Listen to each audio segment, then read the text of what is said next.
quelques mois avant sa mort, provoquée par les coups portés de Bertrand Cantat. Marie Trintignant, grande comédienne mariée à l'acteur Samuel Benchetrit, avec qui elle a un fils prénommé Jules, lui fait part de son intention de se séparer de lui.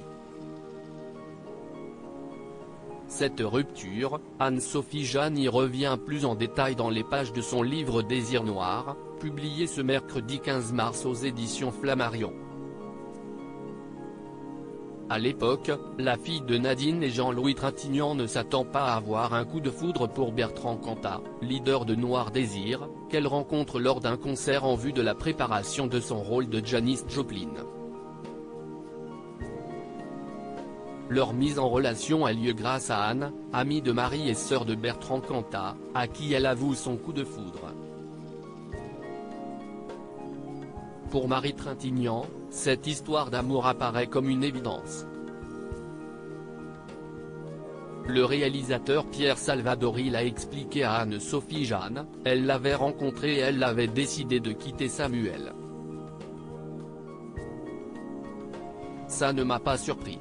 Elle était incapable de rester avec un homme pour de mauvaises raisons. Cette rencontre l'avait bouleversée et elle était très amoureuse. Marie Trintignant, toujours officiellement en couple avec Samuel, confie également qu'elle ne peut pas jouer sur deux tableaux. Marie m'a expliqué qu'elle était incapable de tromper quelqu'un parce qu'elle avait trop mauvaise mémoire et qu'elle n'arriverait jamais à se rappeler ses mensonges et donc à avoir deux amants. C'est en 2002 qu'elle met un terme à leur mariage pour ne plus avoir à se cacher avec Bertrand Cantat. Samuel Benchetrit ne la retient pas, conscient qu'il ne pourrait pas faire grand-chose pour aller à l'encontre des sentiments de la mère de son fils. Samuel est resté très discret. Ils avaient l'air de bonne entente. Jusqu'au bout, Marie et Samuel sont restés en bons termes. À tel point qu'ils tournaient encore ensemble.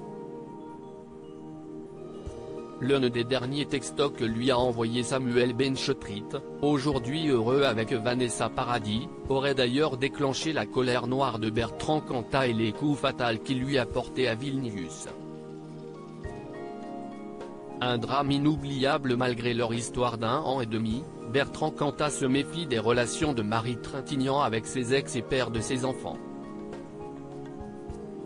Dans un excès de rage et de jalousie, le chanteur assène de fortes claques à la comédienne dans leur chambre d'hôtel de Vilnius en Lituanie, où Marie joue sous la houlette de sa maman Nadine pour le téléfilm Colette. L'actrice tombe inconsciente au sol avant que Bertrand Cantat ne l'installe dans son lit. C'est à Samuel Benchetrit qu'il livre son premier coup de fil après le drame. Ce dernier lui conseille de contacter Vincent, le frère de Marie. Si lui débarque sans avoir conscience de l'urgence qui se joue, Bertrand Cantat tarde à appeler les secours. Rapatriée en France, Marie Trintignant décède le 1er août 2003, malgré l'intervention du chirurgien Stéphane Delajoux. S'ensuit alors un long procès de Bertrand Cantat, accusé, jugé et condamné d'avoir tué la comédienne. Il est aujourd'hui libre.